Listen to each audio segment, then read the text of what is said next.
On a vraiment de la chance, la qualité de la terre en ce moment est parfaite pour replanter. Ils ont choisi de consacrer du temps à la plantation d'une forêt.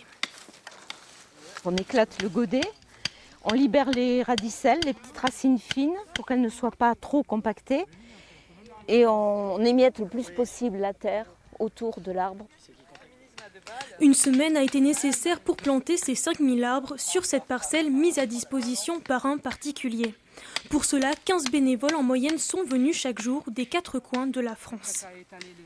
Ça nous fait du bien-être et voilà, c'est bénévole. On le fait pour nos enfants, pour nos petits-enfants, pour la terre.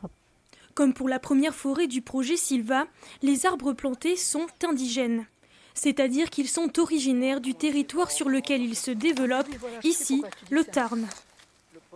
Notre système permet de recréer des forêts indigènes, naturelles et perpétuelles, dans le sens où après il n'y aura pas d'intervention de l'homme à long terme. On la laissera faire sa vie, la forêt. C'est vraiment le but premier. Le deuxième but, c'est qu'on réintègre des espèces qui ont disparu, ou quasiment disparu, comme le cormier par exemple. Et à terme, les forêts que nous créons, c'est en gros ce qu'avaient les Gaulois à leur époque. Des arbres plantés par association d'espèces et très proches les uns des autres. La méthode suivie est celle d'un botaniste japonais. Environ 30 variétés d'arbres cohabitent sur ce terrain.